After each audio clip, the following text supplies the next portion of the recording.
Hi everyone. Today I have a special guest with me. The great drummer Teferi Assefa will be with us for a few episodes. He will do residency. My name is Henock and this is my practice room.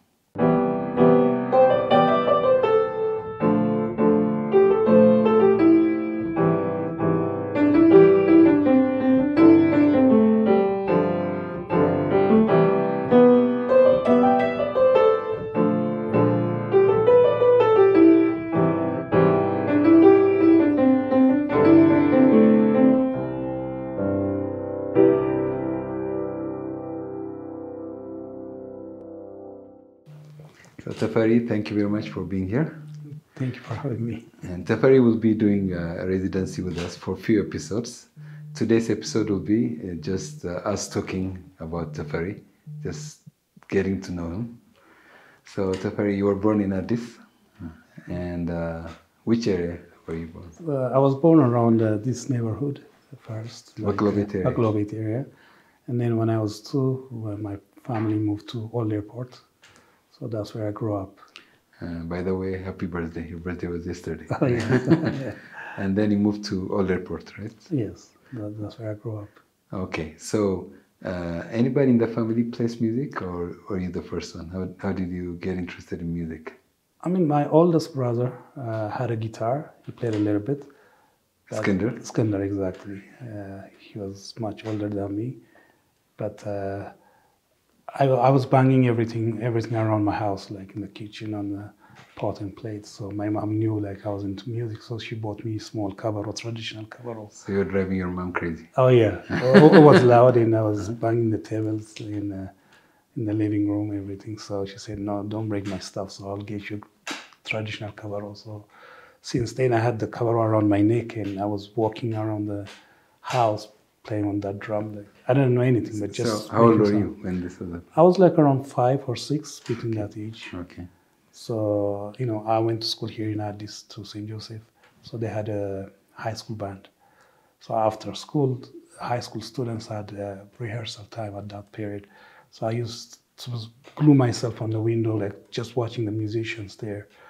And after I got to middle school, which is 8th grade, I met my music teacher, Binyam Sagai. So I told him, like, I want to be a drummer. So he said, why don't you sign up for the class? And I signed up for that.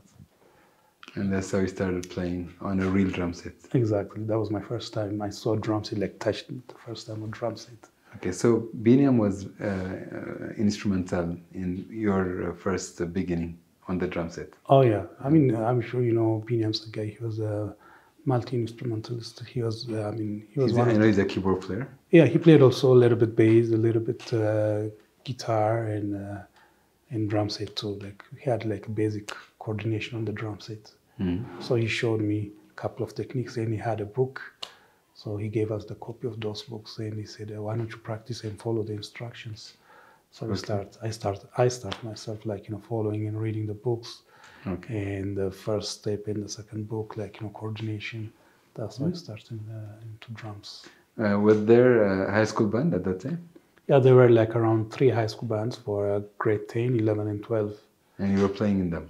I was playing on the first one when I was in grade 10. I played with my own classmates on the grade 10. And then when I was in grade 11, the drummer left for grade 12, so I had to play for both bands. Okay. So, and then Mulatu came also to Mulatu came to the school to teach, or? Yeah, I mean, his son started to go to our school, to St. Joseph. Okay. So I think he had an arrangement with the director. Once in a week, he will come and teach us, about jazz. Okay. So Groom was there also in the group. I was there, and a couple of musicians. Yes. Okay. So he used to come there and then show us a couple of techniques on how jazz works exactly. That's what the first time I had a chance to see or hear jazz music. Okay, great. So after high school, what happened? When I was in high school, I mean exactly grade 12, there was a government change. So like, the old government, the communist government left, and the new government came, and then there was a long break, like a year break. Most of the time people have 6 months and then they go to university. But at that period, the change of the government made it like a year. Everything was closed. Everything. I mean, schools were closed, so Okay. I had a chance to practice almost every day for a year, and then I joined a band called Ibex Band, not the old one, the new band, new Ibex Band. And who was in that group? And that group was Lemma Demamu, pianist, the keyboardist, and Bibisha Teferi, and a couple of singers in Nasanat Malasa. She was there, a singer, a famous singer. Were you guys playing in a club? Oh yeah, we used to play at Ibex Hotel around Bowling. Is that why it's called Ibex? Yes, exactly. The group is called Ibex because you guys were playing there. Exactly, and then I used to play also at Memo Club with Ethiopian band. Okay. And I did a couple of gigs with Savans band. So I mean, pretty much I was doing good at that time. How was the experience playing with a group with professional musicians? It was nice, but the problem I had was like, the gigs were longer than the school gigs. Like, in the school gigs we play 20 minutes and then once a year, that's over. But in the clubs you have to play 4 hours, 5 hours a day, and almost Friday 5 hours and then Saturday 5 hours. So you need stamina. Oh yeah, stamina. And the problem also, I remember the first time I played Chikchika, like, my hand was getting tired because like the 60 notes you're playing. Yes, it's busy style of playing. Exactly. So your hand is moving all the time. Exactly, like double time hi-hat. And then because high school we played only mostly like American songs, pop songs, like 8 notes, straight ones. Yes. So it was much easier. So for musicians who are watching this, so how do you get around that? What technique do you use to relax and play? For example, if you have to play Chikchika for a long time, one after the other, how do you cope with that? And so you don't get tired or you don't hurt your hand or something?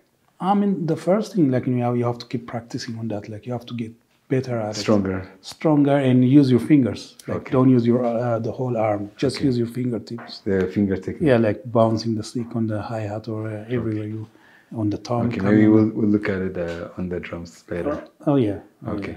So you did that. You played with the professional bands. You got some experience. Oh yeah. And then what happened? And then I was tired like playing the same thing like night after night. So I decided like I have to push myself to the next level. So I joined Mulatu's band, the Ethio jazz band.